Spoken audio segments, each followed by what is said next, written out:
Well, good morning, everybody. I'm sorry I'm a little tardy this morning. I know it is after 10 a.m. and I normally come on for Rapid Fire Friday at 10 o'clock Central.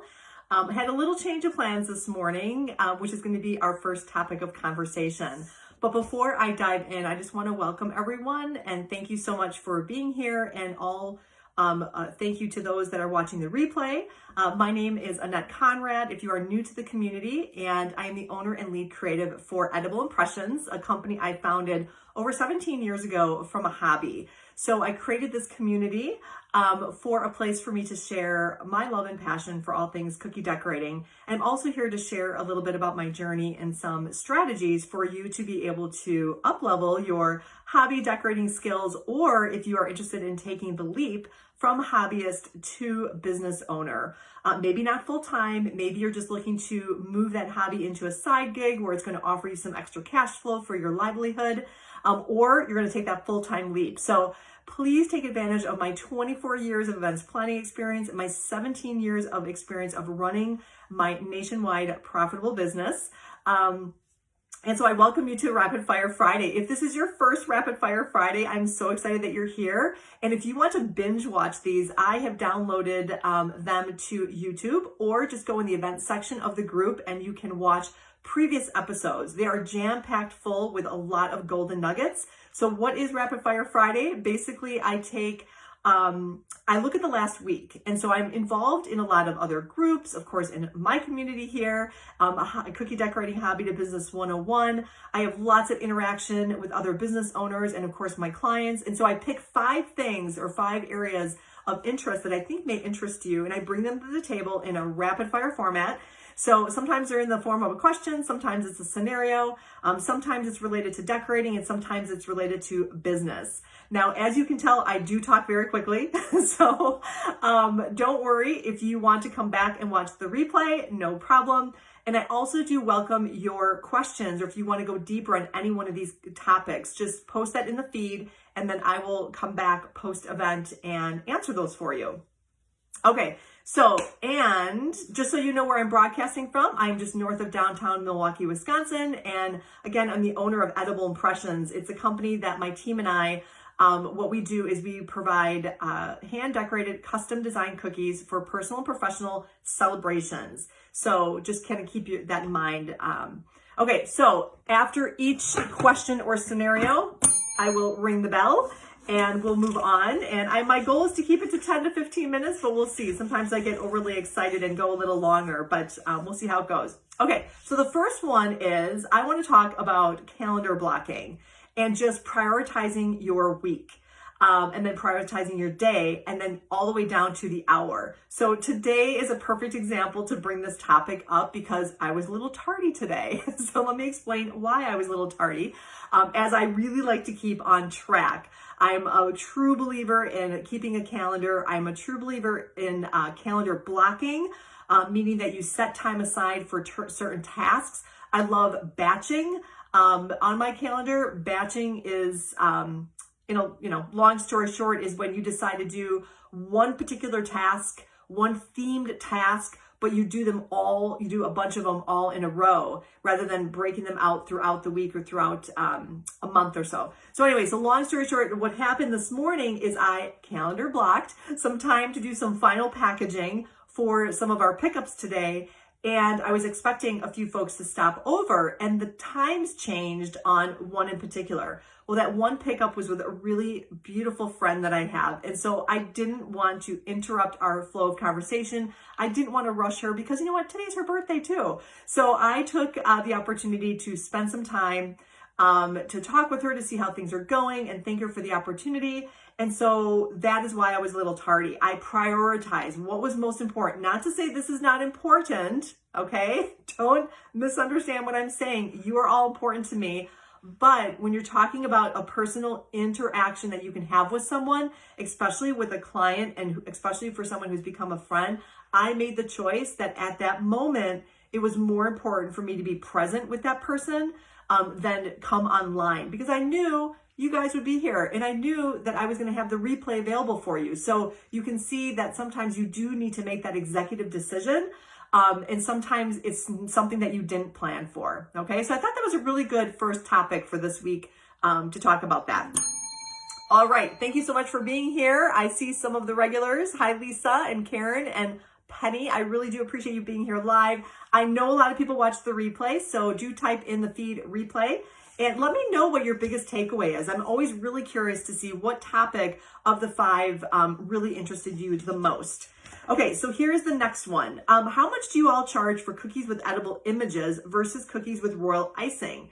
Also, do any of you charge by size? I am a beginner and I'm in Illinois, which was great to know what state this person was. I want to make sure that I'm not overcharging or undercharging. The client was supposed to receive 12 cookies. I charged 36, but I actually gave that person 15.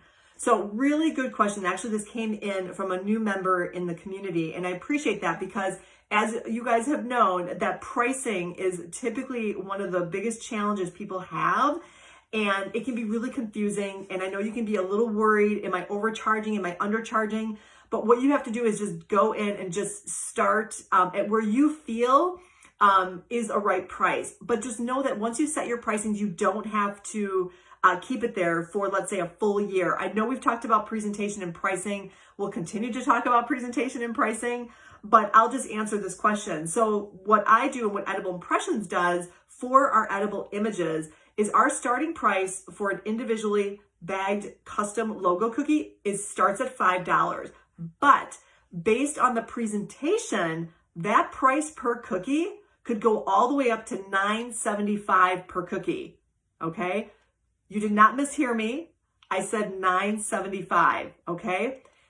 You've got to think about when you're pricing your cookies, don't always think pricing per cookie. Okay? We have pricing per cookie, starting prices, but after that, it's per presentation. Okay? So how do I get that $9.75 per custom logo cookie? It's in the presentation. So it's maybe a gift box, maybe it has an insert, maybe it has a custom cover, maybe there's a specialty ribbon, maybe they're packaged a certain way. But that is also does not include the shipping or delivery. Okay, so think about that when you're pricing. Think about maybe having, and you know your clients the best, you know what they're asking for. But rather than think, again, price per cookie, really challenge yourself to say presentation. Take a step back, make a couple samples, put it out on the table and say, okay, if I were shopping, if I were walking through a nice little, let's say, gifty shop, what would I pay for that presentation, that gift box, that beautiful array of assorted cookies? You would be surprised because in your brain, you're not going to think, oh, $5. You're going to be thinking 15, 18, 25, 35, sometimes $50 for a gift box. So I really, really want to challenge you on that.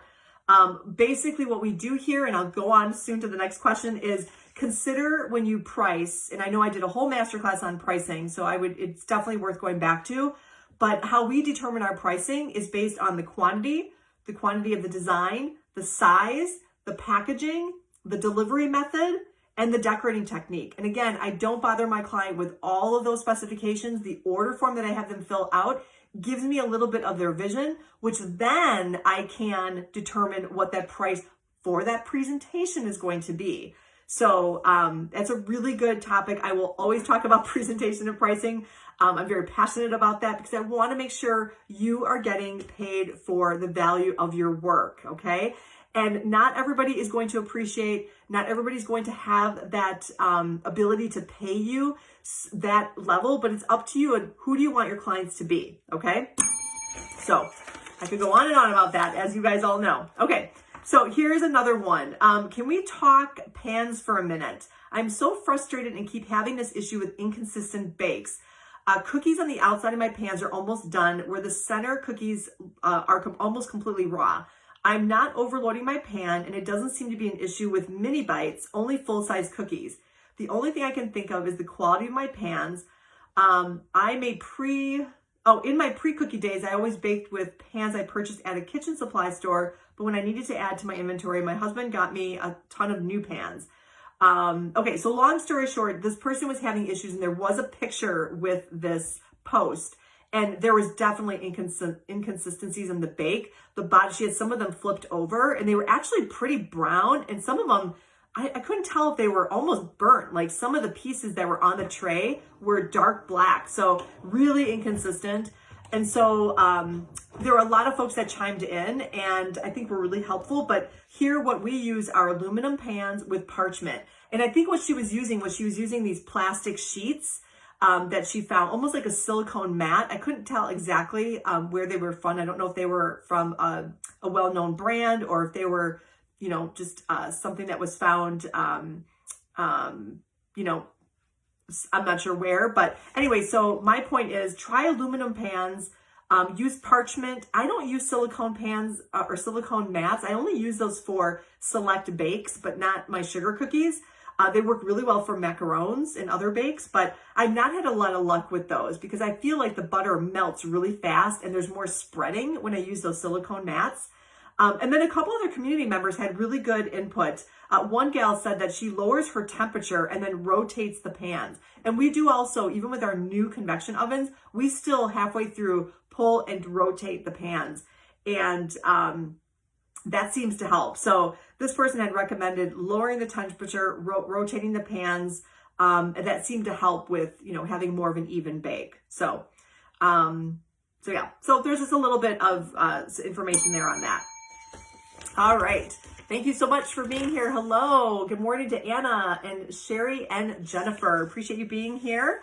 The next one I just want to mention is this last week, Wednesday, I did a masterclass on resources and technology. And right before, as I was preparing, I should say earlier in the day, I decided to make it a 3-part series. So if you missed it from this past Wednesday, I encourage you to go watch. I also gave a view of my new kitchen, which is so beautiful. And what I decided is I made it a 3-part series. So this past Wednesday, I did resources, use of technology for administration of your business, okay? Part 2 is going to be resources, use of technology for marketing in your business. And then the third one, part 3, is going to be resources, use of technology for fulfillment. I just felt when I was preparing that there was way too many resources and uses of technology to really cover all the bases. So again, in my brain, it made sense to do administration, marketing, and fulfillment. And there definitely is some overlap, but I think you'll find great value in those masterclasses. I am talking about specific resources, softwares, use of technology, tools that I've been exposed to, that I've used in the past, or that I currently use, or that I just purchased and I'm working on configuration. And so I think you might find some good value in that. So go watch the replay on September 7th. The marketing resources is going to be September 14th, and then the fulfillment resources will be on September 21st, or October 5th. I'm sorry, October 5th is that third one. They are posted already in the community. And I'm going to make you kind of wait a little bit, but that October 5th one is going to be a good one because we're going to be talking about what pieces of equipment I use for my virtual experiences. So if you're interested in teaching or doing virtual experiences, that might be a nice one for you to watch. And then I am holding a poll right now, so I am kind of interested in knowing what your favorite resources are. So just out of curiosity, it doesn't necessarily have to be a technological resource, but what is one thing that you just cannot live without or don't want to live without? So put that in the poll. I would greatly appreciate your feedback on that. All right. How are we doing so far? I didn't bring my coffee with me, so I can't take a break here in the middle. But you can tell I've had a couple cups of coffee. I like my coffee. Put in the feed if you're a coffee drinker or a tea drinker. I'd be interested in knowing. Okay, so here's another one. My biggest challenge. So when I've been welcoming folks to the community, I try to mix it up a little bit. But lately, one of my favorite questions to ask is, what is your biggest challenge right now with making that leap? And so someone had responded, having a very small kitchen. Okay, having a very small kitchen and not a lot of space. And after, of course, welcoming and saying thank you for being here, I wanted to at least give a little bit of a tip there. So definitely as you work your way through your journey, and maybe you have plans on expanding or creating a commercial kitchen or maybe renting a space, but you're not quite there. So if you are working through the cottage food regulations or laws and you are working out of your home kitchen and it is very small, I would say the biggest tip that I can have you is it's so important to niche down, okay? Niche down on what your offers are. It's always good to do that anyway, but especially if you're working out of a small space. Because if you niche down to one specific offering, you're not going to need as much space. You're going to have fewer supplies. You're going to have fewer needs for space to hold all those supplies. And it'll be an easier setup, an easier cleanup. So you may down the road want to offer all of these things or go deeper on whatever that one thing is, but do yourself a favor and just zone in on that one thing. And so when I say one thing, it could be a specific decorating technique. So you may have collected equipment to be able to paint or airbrush or stencil, or maybe you have a Cricut machine, or maybe you have a dehydrator, but you don't have space. For now, pick something that requires very little space. So that would be my one piece of advice as you're starting your journey. Okay, so 1, 2, 3, 4, 5. Wow, that was 5 already. I was pretty quick today. So that's wonderful. And what I'm going to do here is just, again, remind you really quickly. I talked about the 3-part series. If you haven't turned your notifications on for the group, I would highly encourage you to do so. I do welcome you to visit me at AnnetteConrad.com. Join my mailing list. I do have a free PDF guide for you to get some tips on shipping with confidence with zero breakage. So join me there. And the one other masterclass I'm really looking forward to is on September 14th. So that's going to be next Wednesday.